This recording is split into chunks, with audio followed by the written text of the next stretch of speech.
नमस्कार आदाब, मेरा नाम है सरवत और आप देख रही हैं ऑर्डिनरी। 1947 का साल, एक देश दो में बंट गया। एक हिस्सा बना पाकिस्तान और दूसरा बना हिंदुस्तान। पाकिस्तान एक इस्लामिक स्टेट बना, यानी यहाँ पर मुस्लिमों की आबादी ज्यादा रही और राष्ट्रीय धर्म भी इस्लाम बन गया। इस वक्त वहाँ की आबादी में 97% मुस्लिम हैं। इसी देश में ब्लास्फेमी यानी ईश निंदा का कानून भी है, जिसके तहत सजा का प्रावधान है। ये सजाएं मौत तक बढ़ सकती है।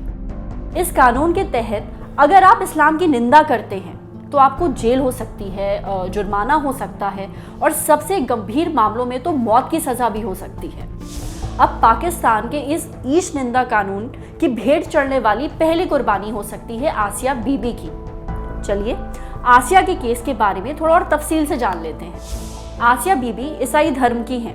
उनके वकील सैफुल मुल्लूक ने बताया कि उनके और उनके पड़ोसियों के बीच पानी को लेकर झगड़ा हुआ था। 2009 में पाकिस्तान पंजाब के शेखपुरा जिले में आसिया बीबी पानी भर रही थी, जहां उनके पड़ोसियों ने इस पर नाराजगी जताई। केस में ये पेश किया गया आसिया बीबी की तरफ से कि क्योंकि वो ईसाई थी इसलिए उन्हें पानी का कटोरा छूने की इजाजत नहीं थी। तथाकथित रूप से इस बात पर वहां मौजूद औरतों ने आसिया बीबी पर ब्लास्फेमी का आरोप लगाया। ये कहा कि उन्होंने पैगंबर मोहम्मद का अपमान किया है। इसके बाद आसिया के घर पर भीड़ ने हमला किया। आसिया पर ईश निंदा करने का आरोप लगा, जिसकी जांच शुरू हुई। 2010 में आसिया को दोषी करार दिया गया और सजाए मौत सुनाई गई। ये तो बात हुई 2010 की, पर अभी क्या चल रहा है? आसिया ने डिस्ट्रिक्ट कोर्ट में केस हार जाने के बाद हाई कोर्ट में अपील की थी। लाहौर हाई कोर्ट ने उनकी अपील खारिज की। उसके बाद सुप्रीम कोर्ट में सुनवाई शुरू हुई, लेकिन बेंच के एक जज ने खुद को अलग कर लिया इस पूरे मामले से, तो सुनवाई टल गई। अब दोबारा इस पूरे मामले पर सुनवाई शुरू हुई है और सुप्रीम कोर्ट ने कहा है कि वो निर्णय सुरक्षित रख रहा है। कुछ मालूम नहीं है कि निर्णय कब तक सुनाया जाएगा, लेकिन अगर सुप्रीम कोर्ट भी निर्णय आसिया के खिलाफ सुनाता है तो राष्ट्रपति के पास जाने और दया की मांग करने के अलावा आसिया के पास कोई और रास्ता नहीं रह जाएगा। 2010 में ही पाकिस्तान स्थित पंजाब के पूर्व गवर्नर सलमान तासीर ने आसिया का साथ दिया था। कहा कि ब्लास्फेमी लॉ में संशोधन करने की जरूरत है, पर 2011 में उनके ही अपने बॉडीगार्ड मुमताज कादरी ने उनको गोलियों से भून कर रख दिया।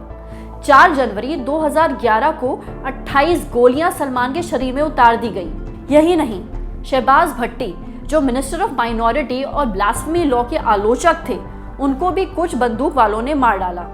सलमान के कातिल मुमताज को तो फांसी की सजा हुई, लेकिन राइट विंग वाले उसे फूल की वर्षा करते हुए जेल तक ले गए। 2016 में उसे फांसी पर चढ़ा दिया गया। आसिया की बेटी 2015 में पोप फ्रांसिस से भी मिली थी। इस विषय पर वेटिकन ने भी चिंता जताई। काउंसिल ऑफ पेरिस ने आसिया को नागरिकता देने का प्रस्ताव दिया। इस बात को लेकर आसिया के पति आशिक मसीह पाकिस्तान के राष्ट्रपति को चिट्ठी भी लिख चुके हैं, लेकिन पाकिस्तान के भीतर मौजूद कट्टरपंथियों ने कहा है कि अगर आसिया को किसी और देश लेके जाया गया तो अंजाम अच्छा नहीं होगा।